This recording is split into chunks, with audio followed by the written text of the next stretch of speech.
Holistic Hayat is here. Uh, I create effective content matter for a learner. They are beautifully explained. I personally give 100% to it. Simple to understand to learner. Wanna use this platform? Let us join to my channel.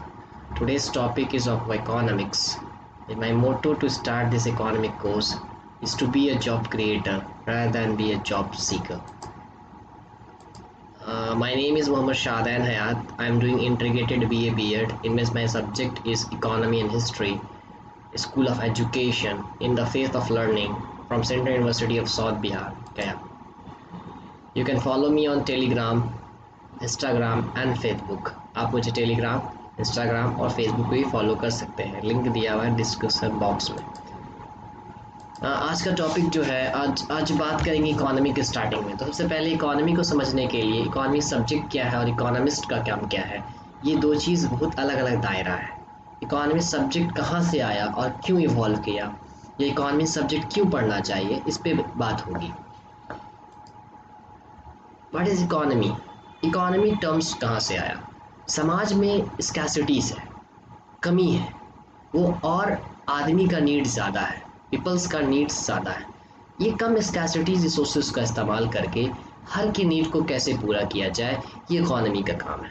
Economy is a study of how society use the scarce resources to produce a valuable product and distribute among the different peoples.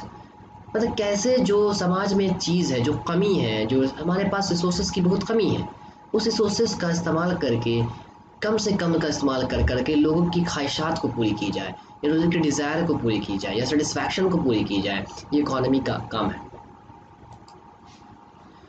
दो की यहाँ पे concept evolve होता है, एक होता है स्कैसिटीज़ और रिसोर्सेज इफ़िशिएंटली यूज़ करना। तो दो टर्म्स को इस्तेमाल करना बहुत ज़रूरी है, ठीक है। एक स्कैसिटीज़ मीन्स कि किस तरह से कमी है समाज में या समाज के हित में, समाज का कमी, रिसोर्सेज का कमी है। दूसरा, रिसोर्सेज जो है इफ़िशिएंटली यूज़ हो जाए, ये इम्पॉर्टेंट कंपोनेंट है। इकोनॉमी का विषय इसी के इर्द गिर्द घूमता है।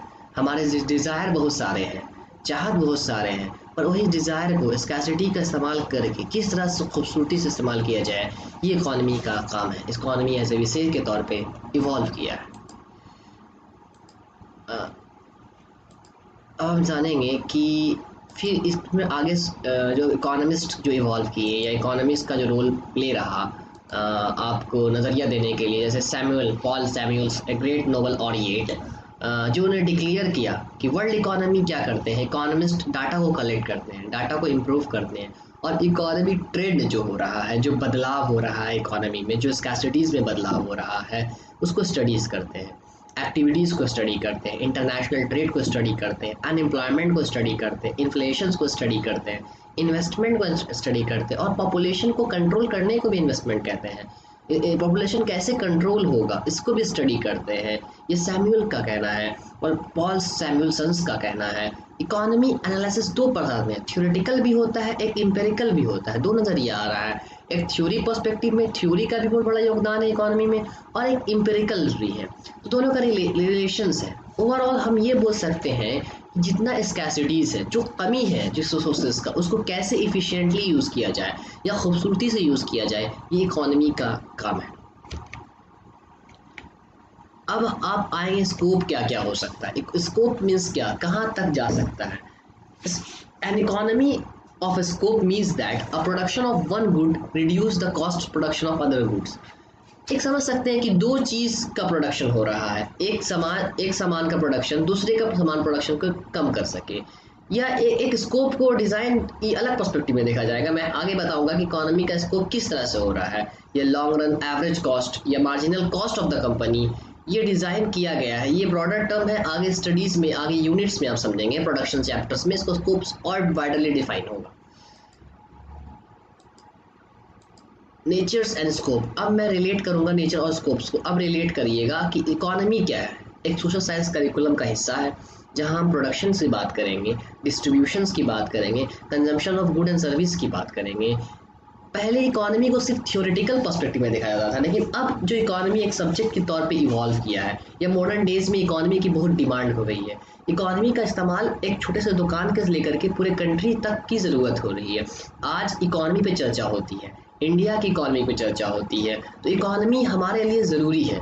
किसी बिजनेस को रन करने के लिए अगर इकोनॉमी के प्रिंसिपल का इस्तेमाल नहीं किया जाएगा तो वो कभी ना कभी ख़त्म हो जाएगा, ये बिजनेस तबाह हो जाएगी। इकोनॉमी के विषय को एक्सटेंसिव और नेचर स्कोप इसका बढ़ता ही जा रहा है, दायरा बढ़ता ही जा रहा है, और आने वाले समय में इकोनॉमी एक डिमांडिंग सब्जेक्ट की ओर में इवॉल्व करेगा, या इकोनॉमिकल साइंस डिमांडिंग सब्जेक्ट की इवॉल्व करेगा, और आने वाले समय में ये कर रहा है और करेगा, उम्मीद है। देखिए, इकोनॉमी एज ए साइंस के तौर पे देखते हैं। साइंस मीन्स क्या कि इकोनॉमी में क्या करते हैं, मैंने पहले आपको जिक्र किया कि डाटा को कलेक्ट करेंगे, उसके कॉज एंड इफेक्ट या रिलेशंस के बारे में जानेंगे, उसे कलेक्ट करने के बाद एनालिसिस करेंगे, सिंथेसिस करेंगे, किसी कंक्लूजन्स पे जानेंगे। तो economy as a science means क्या होता है कि systematic studies that signifying the cause and effect relationship. लेकिन फिर भी हम इकोनॉमी को सोशल साइंस के दायरे में इसलिए रखते हैं क्योंकि हमें समाज के एग्जिस्ट करना है। स्कैसिटी रिसोर्सेज कहाँ का है, समाज का है। तो साइंस के नज़रिया में सिर्फ यही देख सकते हैं कि कॉज एंड इफेक्ट के दायरे में कि किस तरह से हम डाटा को कलेक्ट कर करके या एनालिसिस कर करके उसको इवॉल्व कर रहे हैं। Systematically collection of facts and figures. फिर लाइक साइंस ये फॉर्मुलेट करता है थ्योरी और लॉ पे, बहुत सारे थ्योरीज हैं, लॉ ऑफ डिमांड है, लॉ ऑफ कंजम्पशंस हैं, थ्योरीज हैं, बहुत सारे थ्योरीज, इंटरनेशनल थ्योरीज हैं। आप पढ़ेंगे हायर स्टडीज़ में, अगर नेक्स्ट सेमेस्टर्स में या हायर स्टडीज़ में इंटरनेशनल थ्योरीज़ के बारे में पढ़ेंगे, क्लासिकल थ्योरीज़ हैं, तो थ्योरीज़ पे भी इवॉल्व करता है। और कॉज एंड इफेक्ट है, ऐसा होगा तो ऐसा क्यों नहीं होगा, जैसे नज़रिया है साइंस के तौर पे देखा जा रहा है इकोनॉमिक्स को। लेकिन अब हम बात करेंगे जो इम्पोर्टेंट एस्पेक्ट्स है कि साइंस एज ए आर्ट्स कैसा है। आर्ट्स इसलिए है क्योंकि नॉलेज एक साइंस है, एक्शंस कौन करता है, आर्ट्स करता है। वो क्या बोला कि नॉलेज तो साइंस दे देता है पर एक्शंस कौन करता है, आर्ट्स करता है। थ्योरी जो इकोनॉमी वो सॉल्व करता है इकोनॉमिकल प्रॉब्लम इन द समाज, समाज में जो चीज़ प्रॉब्लम हो रहा है या समाज में जो एग्जिस्ट कर रहा है। थ्योरी तक किताबी दुनिया तक महदूद है, पर उसको लाना समाज के एग्जिस्ट में या समाज के दायरे में लाना, ये काम इकोनॉमी एज ए आर्ट्स का किया गया है, इकोनॉमी एज ए टर्मिनोलॉजी का किया गया है। अब स्कोप समझेंगे, अब हाँ इसमें अच्छे से समझेंगे कि स्कोप्स क्या क्या हो सकती है। इकोनॉमिस्ट इकोनॉमी थ्योरी का स्कोप दो दायरा में दिया गया, एक मैक्रो इकोनॉमी है, एक मैक्रो इकोनॉमी है। दो एस्पेक्ट्स में इकोनॉमी को डिज़ाइन किया गया, ऑर्गेनाइज किया गया है, मल्टीफॉर्म में डिज़ाइन किया गया है। स्कोप्स के बारे में चर्चा करेंगे कि मैक्रो इकोनॉमी क्या है या मैक्रो इकोनॉमी क्या है, ये हर स्टडीज़ में आप इसको कॉन्सेप्ट को इवॉल्व करेंगे। मैक्रो इकोनॉमी क्या है कि individual economy activities, industrial and interactions के बारे में बात करेगा, छोटे पैमाने पे बात करेगा, इलास्टिसिटी पे बात करेगा। इलास्टिसिटी क्या है, it is the rate of change of portion of one variable to another variable. Income का डिमांड से क्या सप्लाई है या प्राइस इलास्टिसिटी का सप्लाई क्या है। तो इलास्टिसिटी मीन्स क्या होता है कि चेंज, रबर को देखते हैं ना कि फैलाव बदलाव होते रहता है, तो इलास्टिसिटी हो सकता है। फिर प्रोडक्शंस के बारे में बात करेंगे, प्रोडक्शंस किस तहत में, या दुकान के प्रोडक्शंस के तहत में, या आप एक छोटा सा दुकान खोले या छोटा सा फैक्ट्री खोले तो किस तरह के प्रोडक्शंस कर रहे हैं। तो इंडिविजुअलिटी इकोनॉमिकल एक्टिविटीज़ है या कॉस्ट ऑफ प्रोडक्शंस है, किस तरह के प्रोडक्ट को आप दे रहे हैं, या मोनोपोली क्रिएट कर रहे हैं। मोनोपोली मीन्स सिंगल मार्केट, या आपका दबदबा है, या ओलिगोपॉली क्रिएट कर रहे हैं। ये छोटे छोटे हिस्से के बारे में बात करेगा मैक्रो इकोनॉमी, जो इंडिविजुअल इकोनॉमी एस्पेक्ट्स के बारे में चर्चा करेगा। अब मैक्रो इकोनॉमी क्या हो, ये बड़े पैमाने पे है, बड़े पैमाने पूरे economy as a whole from the top to bottom. Growth का बात करेगा, इकोनॉमिकल ग्रोथ क्या है, आपका पर कैपिटा इनकम क्या है, जीडीपी क्या है, ये बात करेगा। GDP, per capita income, inflations, unemployment, ये ह्यूज कॉन्सेप्ट है। ये हायर स्टडीज़ में आप समझेंगे मैक्रो इकोनॉमी के बारे में। मैं लेक्चर बनाऊंगा, मैं उस पर आप देखिएगा मैक्रो इकोनॉमी के कैसे कॉन्सेप्ट है। ये फर्दर क्लास में मैं इंट्रोड्यूस करूंगा मैक्रो इकोनॉमी और मैक्रो इकोनॉमी। बिजनेस साइकिल्स के बारे में, ग्रेट डिप्रेशन आया 1930 में, पूरा बैंक कोलैप्स कर गया, पूरे monetary policies, physical policies, monetary policies collected by RBI in India, physical policies collected by Indian government या फिजिकल गवर्नमेंट, बिजनेस साइकिल्स को स्टडी करिएगा। फिर अनएम्प्लॉयमेंट के बारे में मैंने बताया, अनएम्प्लॉयमेंट कैसे इफेक्ट करता है या कैसे वेजेस इफेक्ट करता है या वैकेंसीज को इफेक्ट करता है। इन्फ्लेशन प्राइस का बढ़ जाना, डिफ्लेशन प्राइस का घट जाना, ये भी एक समाज की इकोनॉमी में क्रूशियल रोल प्ले करता है। प्रॉब्लम्स क्या है इकोनॉमी के साथ, प्रॉब्लम्स ये है कि हमारे पास लिमिटेड या स्कैर्स रिसोर्सेज है, पर पीपल्स की वांट अनलिमिटेड है। आपकी इंसान की ख्वाहिश की कोई इल्तजा नहीं। दो गज ज़मीं चाहिए मरते कफन के बाद। ये शेर भी सूट इकोनॉमी के पर ही सूट कर रहा है कि इस तरह से आदमी की ख्वाहिश की कोई इल्तजा नहीं है, या कुछ स्कैसिटीज़ कैसे किया जाए या किस तरह से प्रॉब्लम्स किया जाए। तो ये भी इकोनॉमी का एक बहुत बड़ा प्रॉब्लम्स रहा है और समाज में एग्जिस्ट कर रहा है।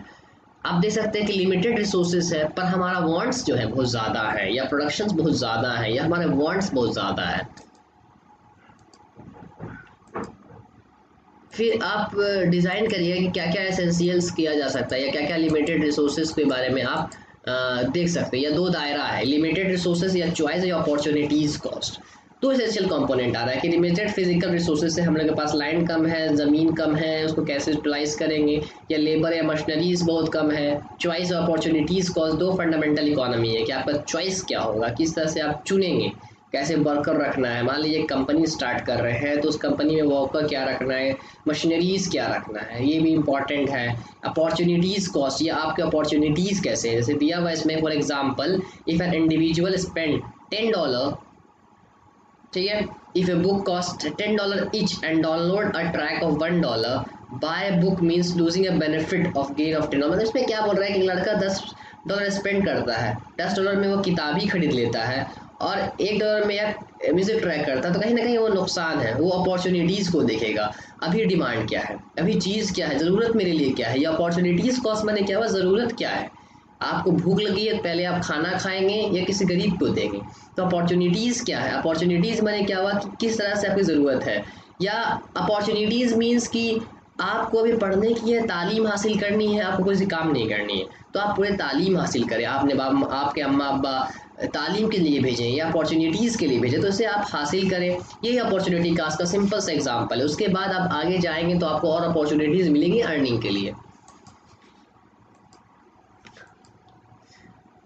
देखिए कॉन्सेप्ट आता है कि पॉल सेमेंसल्स नोबल और येट्स इकोनॉमी को डिफाइन करते हैं कि इकोनॉमी को क्या डिफाइन करते हैं। ये तीन टर्मिनोलॉजी पे इकोनॉमी की बेसिक क्वेश्चंस को करते हैं कि समाज में जो प्रॉब्लम्स हो रही हैं, ये तीन बेसिक में व्हाट टू प्रोड्यूस मीन्स कि क्या प्रोड्यूस करना है, या समाज क्या वांट्स कर रहा है। Society decided the best combination of good and service to meet their wants and needs. हर इंसान अपना बेस्ट चाहता है। अगर मोबाइल फ़ोन लेंगे तो आपके पास पैसा जो रहेगा वो व्हाट प्रोड्यूस, अगर अच्छा से अच्छा मोबाइल एप्पल क्यों प्रोड्यूस हो पा रहा है, क्योंकि डिमांड है। वो एप्पल्स के स्टीव जॉब ने सोचा कि व्हाट टू प्रोड्यूस, क्या प्रोड्यूस करना है या क्या डिमांड है। तो एलीट क्लास के लिए उन्होंने एप्पल्स बनाया, रिसोर्सेज बनाया, उनके वांट्स को पूरा किया। फिर वो हाउ टू प्रोड्यूस, कैसे प्रोड्यूस किया जाएगा, पहले वो डिमांड्स को देखे कि व्हाट टू प्रोड्यूस, फिर हाउ टू प्रोड्यूस, उसके फिर डिज़ायर्स को लेते हुए, उसकी इच्छा को लेते हुए फिर हमने लैंड, लेबर, कैपिटल का इन्वेस्टमेंट किया, फिर जाके मैंने एप्पल का फ़ोन बनाया। फिर होम टू प्रोड्यूस, अब जो बन गया तो बनने के बाद वो जाके उसी इकॉनमी में हमको देना है ताकि मेरा जो प्रॉब्लम्स है वो ख़त्म हो सके। और society need to decide the benefit from the output, जो आउटपुट मैंने बनाया उस पर जाके मुझे समाज में देना है ताकि उससे कुछ फ़ायदा किया जा सके। जैसे कि फ़ायदा इन सेंस फ़ायदा इन सेंस कि आपको किस तरह से वो डिस्ट्रीब्यूशंस करनी है या डिस्ट्रीब्यूशंस के फैक्ट्स करनी है। फ्री गुड्स क्या हो सकते हैं, फ्री गुड्स मीन्स कि अमेंडेंस ऑफ गुड है मेरे पास। अमेंडेंस मीन्स कि अमेंडेंस मीन्स में there is lots of things is happening in the economy, that economy में बहुत सारे थिंग्स हो रहे हैं, या कंजम्पशंस फ्री हैं या अमेंडेंस है, लेकिन कंजम्पशन डिनाई हो जाता है। बहुत सारा चीज़ जैसे कि एयर हमारे पास अमेंडेंस है, हमें सांस लेना पड़ता है। तो साइंस में हम फ्री गुड्स है, खुदा की दी हुई नेमत है या गॉड्स नेचर्स गिफ्ट है, तो ये अमेंडेंस हो सकता है, इसकी कोई अपॉर्चुनिटीज़ नहीं है या कोई कॉमेंट्स गोल्स नहीं है। ये तीन क्वेश्चन पॉल सेमेंसल कहते हैं। मैं ये क्वेश्चन को हाईलाइट कर रहा हूँ, what to produce, how to produce, for whom to produce. ये तीन क्वेश्चन इकोनॉमी के या कोई बिजनेस के स्टार्ट करने के लिए आपको सोचना पड़ेगा। लॉ और इकोनॉमी का क्या नाता रहा है, लॉ और इकोनॉमी का नाता बहुत भयानक रहा है या बहुत अच्छा रहा है या इंटर रिलेटेड है। लॉ एक पॉजिटिव इकोनॉमी एनालिसिस की तरफ जाता है। ये बिहेवियर जैसे कि आप लॉ बना रहे हैं या जज बना रहे हैं तो कहीं ना कहीं इकोनॉमी के बारे में सोचा था। इकोनॉमी का पहला ही कॉन्सेप्ट है कि एवरी पीपल आर रैशनल, और लॉ में भी याद कर सके रैशनैलिटी के पर जज देना पड़ेगा, आपको सही गलत के फैसले पे जज देना पड़ेगा या पॉजिटिव एनालिसिस की तरफ जज देना पड़ेगा। इकोनॉमी और लॉ एबिलिटीज करता है कि लीगल सिस्टम को कैसे लिखा जाए, ये थ्योरीज को लेकर के या उसके थ्योरीज या इसके फॉर्मुलेशंस को लेकर के किस तरह से डिजाइन किया जाए या किस तरह से इकोनॉमिक एनालिसिस को देखा जाए हर के दायरे में। पहला कॉन्सेप्ट हमेशा दिमाग में रखिएगा कि पीपल आर रैशनल। इकोनॉमी का पहला कॉन्सेप्ट है कि पीपल रैशनल है, वो सिस्टमैटिकली पर्पसफुली किसी पर्पस के बारे में सोचेगा, फायदे के बारे में सोचेगा। तो इकोनॉमी और लॉ का रिलेशन इसी कॉन्सेप्ट से कर सकते हैं। ये डेफिनेशंस हैं, आप देख के लिख सकते हैं, बस वही कंक्लूजन है इसकी जो मैंने जिक्र किया। हिस्ट्री और लॉ का कहाँ रहा, लॉ और हिस्ट्री बिगिंस किया गया शिकागो स्कूल्स में। नोवेल और ये ट्रॉल कॉसेस और गैरी बेकर्स ने इसका इंक्लूड किया गया और उन्होंने बुक लिखी इकोनॉमी एनालिसिस ऑफ लॉ, जो एक आगे चल के बहुत सारा काम आया, न्यू इंस्टीट्यूशनल अप्रोच लाया। और ये सब finally public choice school with Nobel prize winner James बूसेंस, ये ऑथर्स को ये सब कंट्रीब्यूशंस हैं, ये राइटर्स हैं, जेम्स बूसेंस, रॉन कॉसेस, गैरी बेकर, जो लॉ को लाने में काम किया, हिस्ट्री को लॉ या history of law with economy में काम किया। Thank you very much in a journey to create make a job economy to study as job creator. I especially thank Dr. Nikhil Chemyang sir to teaching me this subject, and जो जिन्हें पढ़ा उसी से पढ़ा रहा हूँ, उन्हीं का पढ़ाया हुआ पढ़ा रहा हूँ।